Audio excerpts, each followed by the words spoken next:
troublesome if Viri has a hard time getting in. Yeah, I mean, for sure. But the one thing you got to be worried about if you are Toon Link is just that up close game against Rob. You know, Rob has that falling nair. He has a lot of great tilts on shield. You got to be respectful of those options. We're getting right into it. We're seeing Japes does not want to mess around with the close range game, just getting, you know, right on that platform, pulling boomerang, pulling the bomb, trying to get some space, but Viri's already got him in the corner. Yeah, excellent start from that. You never want to be too far away. Just put the pressure on, whether you're up close, whether you're at a distance. Yeah, both these guys kind of just, you know, sitting around, moving around, trying to find that one opening. They're just taking a lot of chip damage right now. Both these characters, you know, they're zoners, but when they get in, they put on a ton of percent. Both these characters have really good combo games, so you want to be super careful if you're the opponent. Yeah, absolutely. We're seeing Japes play this so far with either a boomerang or a bomb in hand, just so he can get a combo start like that, but excellent parry from Viri to reverse the situation. And again, Japes has to find his way out of this corner. Rob's ledge trapping game is just insane. Between the gyro traps and just a long lingering hitbox that this character can throw, it can be very hard to get back to stage if you're knocked into that corner. No question. Japes does manage to find a reset after being thrown off stage, but having said that, he does find the grab, so he's able to find one combo starter, but just not able to continue the string. Yeah, I mean, that was a great wait by Japes, just to go for the throw and just wait and see what panic option comes out. Unfortunately, wasn't able to get any more off it, but not phasing him too much. Japes has already evened up the percents and is looking for the kill here. I mean, both these characters are at kill percent. One strong hit will do it for either character. It's just going to be a matter of who gets that hit first, and whoever gets this first hit here, ooh, not getting the right punish on that up B. If you get that first hit and you take the first stock, you can just run away the whole time. Both these guys are gunning for this first stock. Certainly looked real scary when he shielded the spin attack, but the arm rotor not enough to take the stock from mid-stage. Japes is going to catch the gyro, but not able to avoid the down air. Yeah, I mean, Toon Link does have some recovery mix-ups, but once you commit to that up B, it is very telegraphed. Viri going just above Toon Link where there is no hitbox, getting that quick down air, going to take the stock lead here. And now, again, Viri's in control to pace the match. He is the stock lead, but not for long. Japes evening it out, making me eat my own words and putting the stock count back to even. Yeah, well played. You never want to fall too far behind against Rob. Rob with rage is particularly scary, but Japes isn't going to let that happen. Yep, and again, we're back to this neutral game. Both these guys kind of poking around. The one interesting thing about this matchup dynamic is you're seeing, you know, Japes take center a lot. Toon Link out of the corner, you know, he doesn't want to corner himself, of course, against Rob, but Viri, he can kind of sit in that corner and just chill out. He has the projectiles, has the options to do so. That gyro and laser are letting him just kind of sit in that corner and even poke Japes out at mid-stage, even when Japes has control of the stage. So Viri is definitely playing the corner well, but of course, being in the corner here, you might die early to that Toon Link forward air. Yeah, it's a pretty terrifying 1-2 combination to face, but Japes is doing such a good job of maneuvering along the ground in the face of some of this pressure. Yeah, looking for that roll with the up smash. Japes not able to find it. Don't think it would have killed at that percent. Rob is a heavy boy. Not going to stop him here. What's the down throw mix-up? Good weight by Japes. Again, when Rob has that Viri down throw, you can either mash out immediately and risk getting hit by the up air, or you give it a little bit of delay and try and catch him out. But if you do delay it, you run the risk of getting hit by up smash. So good stuff to Japes, getting the mix-up right that time. And these percents are dead even. This could be anyone's game. Japes rushes in a bit early, but does manage to mash out just before the up smash comes. That up air will take the stock. Viri again, yeah, he went for that up smash to kind of just play a little bit of rock, paper, scissors with that Viri off of Rob's down throw. Is he going to mash? Is he not? And you just kind of have to almost randomize it. Personally, like when I'm in those down throw situations, I kind of just either fake mash my controller to bait people out, or like, you know, it's really hard to kind of judge that call because it's kind of playing that 4D chess game. But in the end, Viri didn't even need to play that game, was able to find the up air, take the stock. But Japes here is looking to take another stock, has Rob trapped in the corner, just needs one Toon Link forward air to seal it right back up and reclaim the stock lead here. But man, Viri is getting around these ledge traps really easily. Yeah, this is an online situation, so Viri does not have the luxury of looking at Japes' controller to determine his match, but nevertheless playing very well, especially with this gyro play. Yeah, Viri's off to a huge lead, but as I say that, gets caught out by the up smash. Japes waiting for that jump in there. New Viri, you know, has a lot of percent on me. He's going to be looking for something maybe a little bit risky to squeak out the stock early, end it, and afford that risk, and Japes calling that option out. And now Japes has quite a big hill to climb, you know, sitting at near kill percent here from a Rob option. He's going to have to get something started. And here we go with the up tilt chains from Toon Link. Can tack on a lot of percent, but unfortunately drops the combo. James still very much in this, but has to avoid getting buried like that.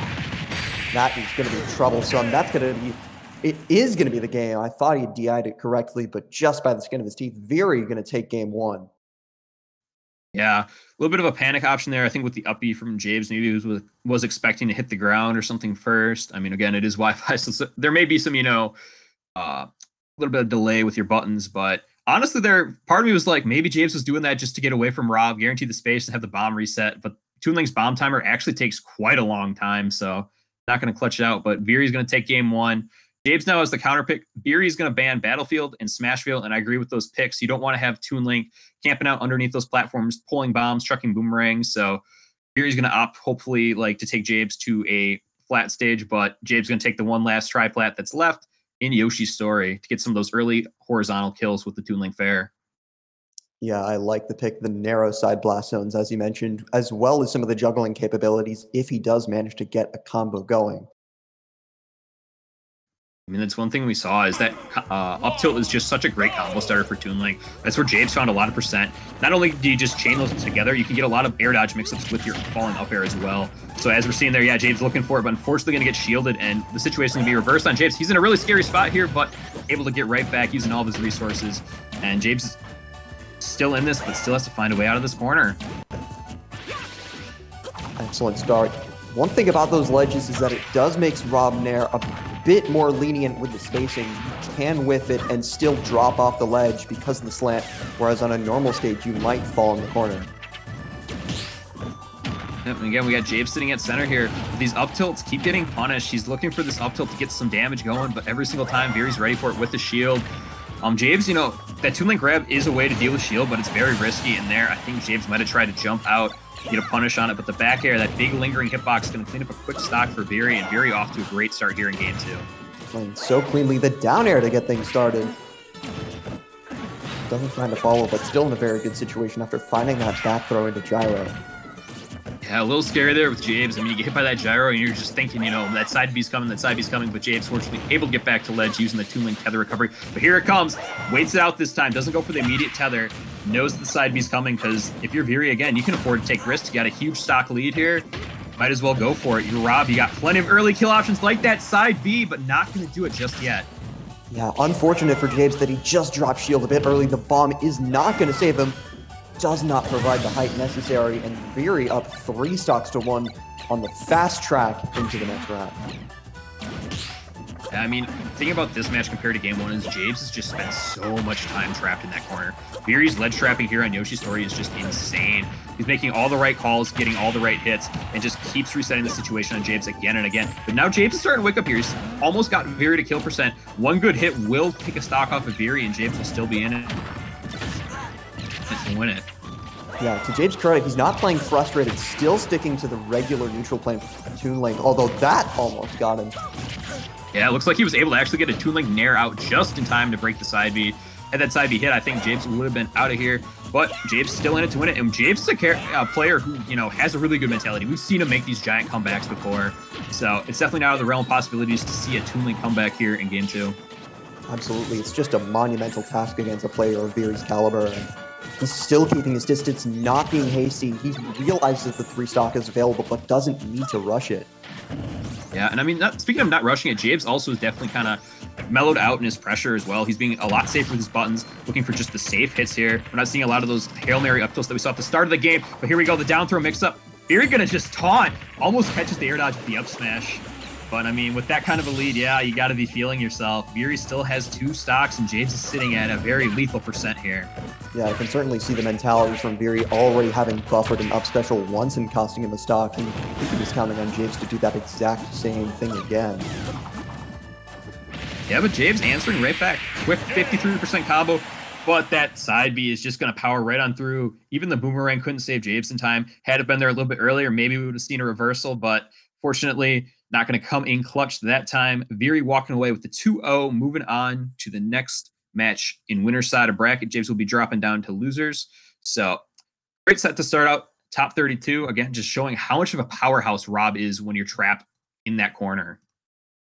Yeah, James started to get into the match towards the end, but he gave himself far too much to do, especially with Vira's combo game. Some of the reads he got, some of the grabs that James rather allowed himself to be on the receiving end of, and the arm rotors are just brutal.